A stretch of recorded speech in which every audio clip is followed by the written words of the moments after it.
as a child, I saw the Jimmy Stewart film, Harvey, that came out in 1950. I was not a child then, I saw it later.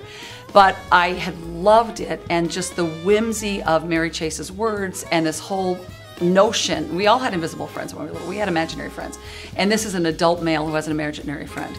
And I did it here years and years ago, and I have a student who has had many parts, but not a lead part. And the more I watched him act, the more I thought he might be right for this. So it was an easy decision to make. I don't ever like to repeat within 10 or 15 years, but this is worth it to have a good comedy after the sadness and drama of last year's play. This is Elwood P. Dowd speaking. I'll do? Why, thank you. And what might your name be, my dear? So I'm playing Elwood P. Dowd, and he is an older guy. He's 47 years old, graduate of Yale, very well respected, until he met this 6.5 foot tall invisible rabbit named Harvey, who's a puka. It's a spirit out of ancient Celtic mythology. It explains a little bit in the play, but it's not super important.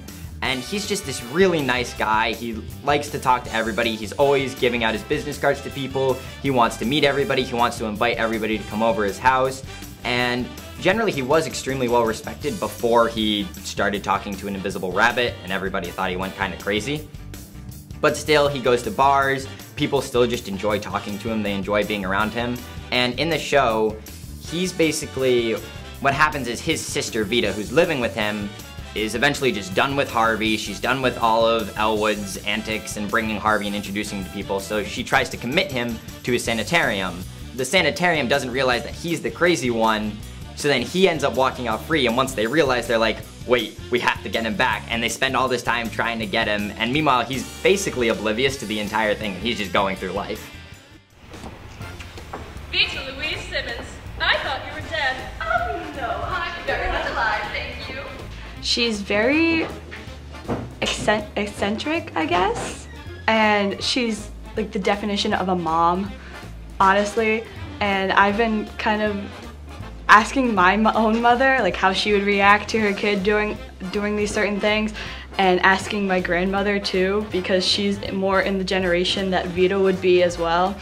So I've been trying to kind of put those two opinions together to try to see if I can form it in that way. What's the matter with you, Kelly? What are you getting so emotional about?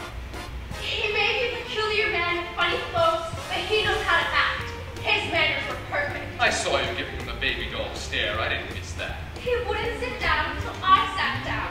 He told me I was lovely and he called me dear. I'd go have a drink with him if you weren't going. Well, sure you would. Look at him. All he does is hang around bars. He doesn't work. All that corny bowing and getting up out of his chair every time a woman makes a move. Why, he's as outdated as a cast iron deer. But you'd sit with him in a bar and let him flatter you. You're a wonderful girl, Ruth. Yeah, easily my favorite scene is with Miss Kelly. We're actually talking about how, Miss Kelly kind of has this like, she kind of likes Elwood a little bit, so I kind of pick up on that, and I'm like, oh, I saw you give him with the baby doll stare, you know, like I get like really jealous, and so we start like fighting, but I definitely really like that scene. Keep him here, Kelly. You have to do a striptease. Why, of all of them. Oh, you're wonderful, Dr. Sanderson. You're just about the most wonderful person I ever met in my life. I think the biggest challenge is actually figuring out why we need to say things, because you're given a script and you're given words that you have to say and things that you have to do, but it's the actor's job to figure out why you're saying it and put the emotion behind it, and I think that's one of the hardest things that we have to do. We can't have anyone here in the evenings, and that's when men come to see you, in the evenings. The only reason we can even have a party this afternoon is because Uncle Elwood's playing pinochle at the 4th Avenue Firehouse. Thank God for the firehouse! So Myrtle is Elwood's niece and Vita's daughter, and she lives at home with them, and she's pretty awkward. She just wants to find a boy, get married, move away, but since Elwood sees Harvey, that kind of gets in the way, so it's kind of on her last straw with Harvey and Elwood. Harvey was seated on the inside. Dr. Shelby sat across from Harvey so that he could look at her. That's right, spend all night in the seat arrangements. Harvey then suggested that I buy him a drink. Knowing that he does not like to drink alone, I suggested to Dr. Shelby that we join him. And so, we joined him. Go on, we joined him again. Then what? We kept right on joining. Oh, skip all the joining! You're asking very large portion of the evening. Tell us what happened, come on! Please? My favorite scene has to be when I'm interrogating Elwood, because Kelly and Sanderson are there and they are so welcoming to Elwood because they have to, because he's a patient of theirs, whereas Wilson has only one thing on his mind, that's finding where the doctor is. So it's awesome. The banter between me, Alex, and me, Caleb, me, and Sarah is just comedy gold.